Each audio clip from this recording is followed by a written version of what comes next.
I want to talk about the presence of black people in the Bible.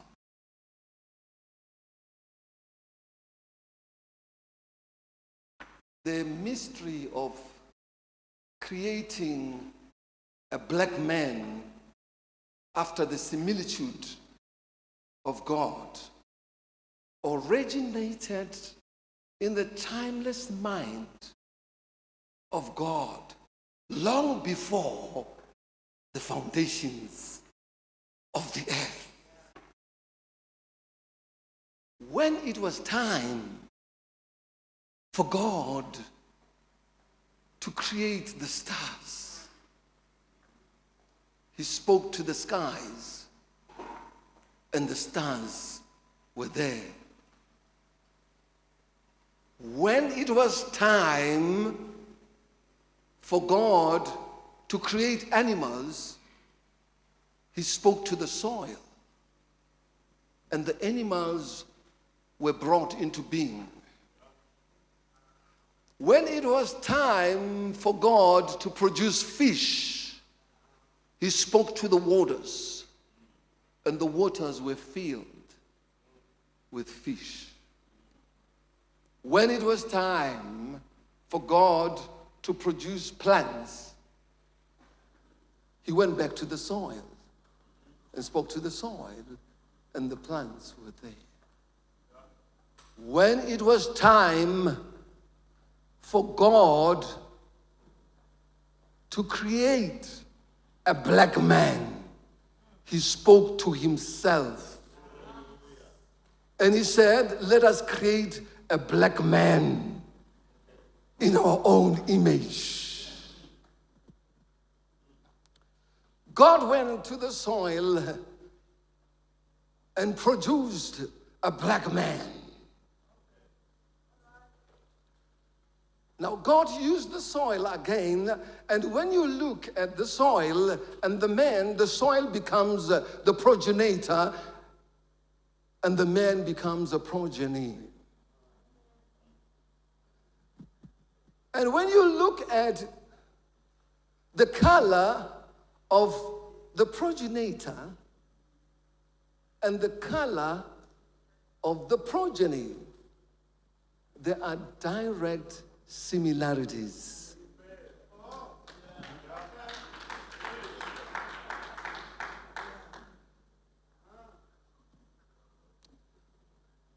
European exegetes would not talk about the presence of dark. All the works done by Europeans in the arts, science, and religion. They depicted God and other heavenly beings as white. We do have a picture of God which was done in the 17th century. I think the OB van has to beam that picture. We want to see it on the screen. A picture, this picture you're looking at, it was done in the 17th century by Christian art, depicting God as a white person. Stephen O. Roberts, a psychologist from Stanford University, says, open quotes, who people believe rules in heaven influences their belief about who rules on earth, close quote. I repeat, who people believe rules in heaven influences their belief about who rules on earth. We have a picture also of Adam and Eve depicted as white people. And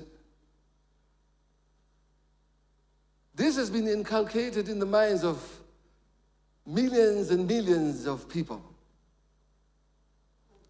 And this has denigrated and disdained Africa.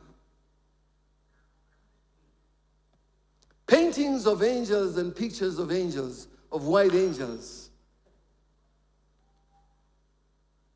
It's time for us to paint our own.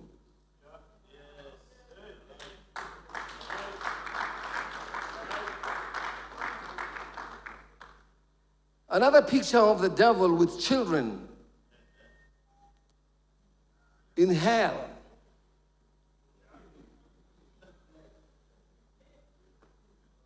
This is a picture depicting the devil and black children in hell. When children of all racial groups see this picture, they imagine that hell and the devil are associated with blackness.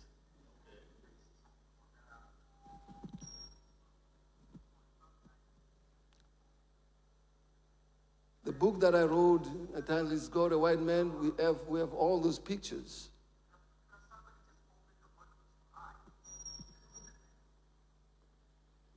You cannot talk about sacrifice of atonement and not bring in a black man. You can't talk about priesthood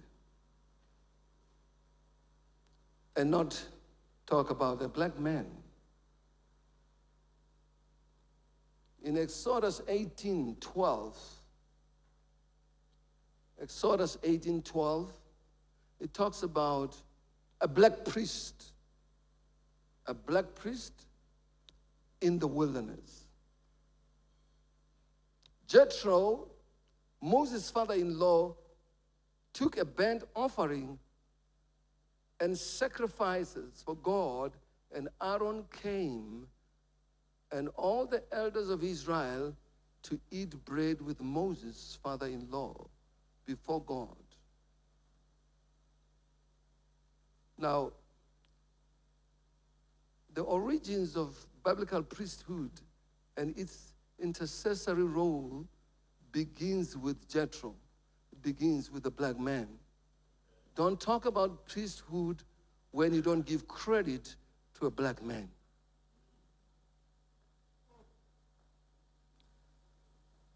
Remember, 600,000 people came out of Egypt, and these were slaves. And they were led by Moses. And this name Moses is not an English name. Moses was raised by Africans, trained by Africans, and named by Africans. You had 600,000 people in the wilderness.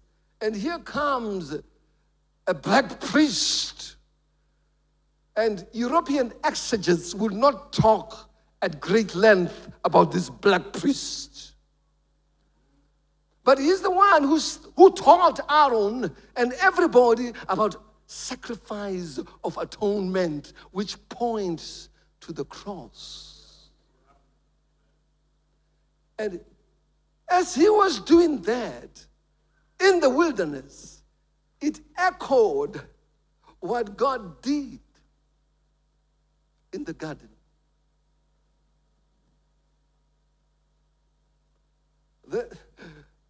Adam and Eve, you're talking about God looking for a black man in the garden.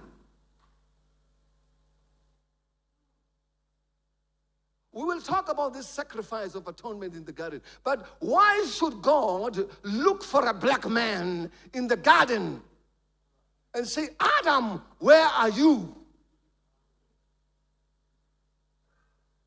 It's because the black man moved from the circumference of eternity and stepped into time. And he was bound by legalities of time and elenco systemata.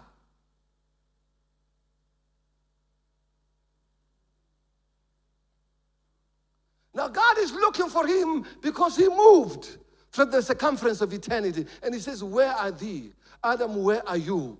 We're talking about this man who looks like his progenitor.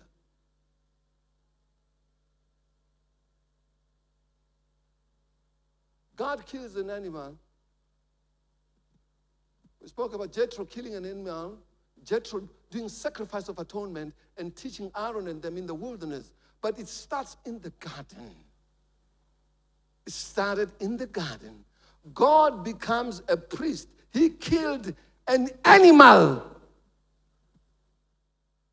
God killed something that was innocent. Ben, I'm expecting you to do this. God killed something that did not eat the tree that giveth knowledge of what is good and bad. It was Adam and Eve who ate the tree, but God killed an animal. And that was sacrifice of atonement, God becoming a priest to himself in order to save man, in order to reconcile man back to him. Now, for the first time, Adam and Eve saw blood in the garden. For the first time, they saw God killing. And there's blood in the garden. And that blood was pointing to the cross. As he was killing that animal, in his timeless mind, Jesus was dying on the cross. Jesus did not die in Golgotha. He died before the foundations of the earth. All he had to do was to step into time and do that which was already done by God.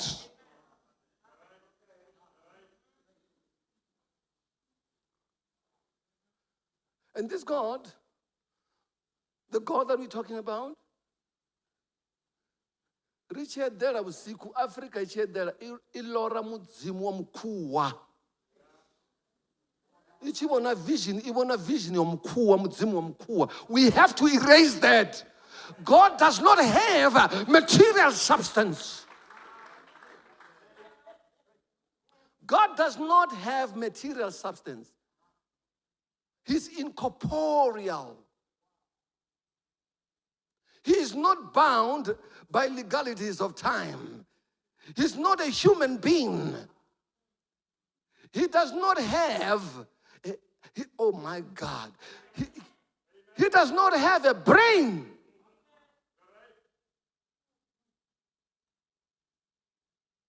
He does not, that's what I said last time. I said, he does not think.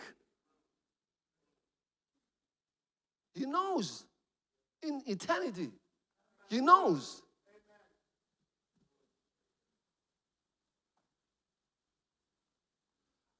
He's moving them out of the garden, but he gives them prophecy. You can't just banish somebody and not give them something. You have to give them something.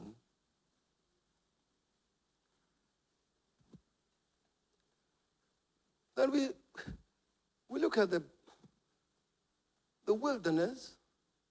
It was not only one black man, a lot of black men, a lot of black people. You have the first and the only black woman in Bible history to circumcise a male person. Zipporah was also there, the wife of Moses. And not only Zipporah, Habab was also there. White exegetes would not talk about Habab. It's time for us to talk a lot about these people and preach a lot about these people. Habab was a wilderness expert. This is the man, the brother-in-law of Moses. This is the man who taught Moses and Israel the logistics of life in the wilderness. There was a time when Habab said to Moses, Moses, look, I'm going back to Midian. Moses said, you cannot go. God is going to bless us, and we will share the blessings with you, black men.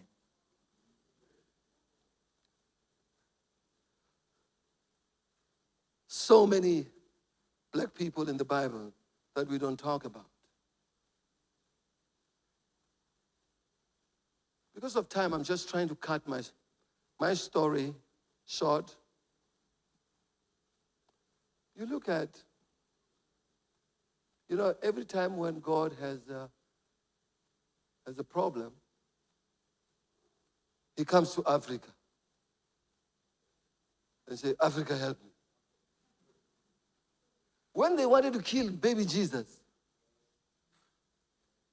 he was housed by Africa. When Jesus could not carry the cross from the gates of Jerusalem to Golgotha, God says, black man, help me. Simon of Cyrene, that's the champion. This is the man who carried the cross of Jesus Christ from the gates of Jerusalem. This is the man who saw people spitting upon the face of Jesus. When they spat upon his face, the cross was on the shoulders of a black man. When they blindfolded Jesus and struck him on the head and they said, prophesy, who struck you on the head? The cross was on the shoulders of a black man. When they stripped him naked, stripping God naked, the cross was on the shoulders of a black man. This black man co-suffered. He co-suffered with Jesus. The cross was full of blood. Remember, the blood of God is the only currency that occupies time, space, and eternity at once. And every time when God occupies some place or ground anywhere in the world, that ground becomes a zone of timelessness and holiness. Now, the black man is carrying the cross. Lord, have mercy. Exalt Africa, Lord.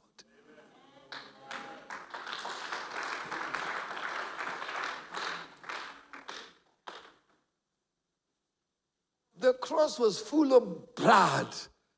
Simon becomes the first convert of Jesus Christ by touching the blood on the cross.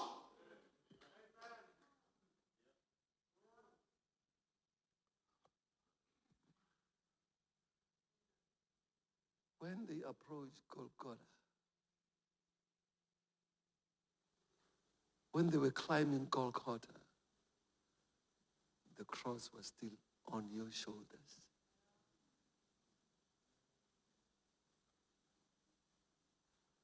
There were vultures in Golgotha who used to feed from the skulls and from the bodies of people. But when they saw Simon with Jesus, they disappeared. They were wild animals. You see, when wild animals see you carrying the cross, they back off. You could be surrounded by wild animals. Just take the cross. Black man, take the cross. You are used to it. It's not so heavy for you. It was heavy for Jesus, but it will not be heavy for you, and it's not heavy for you.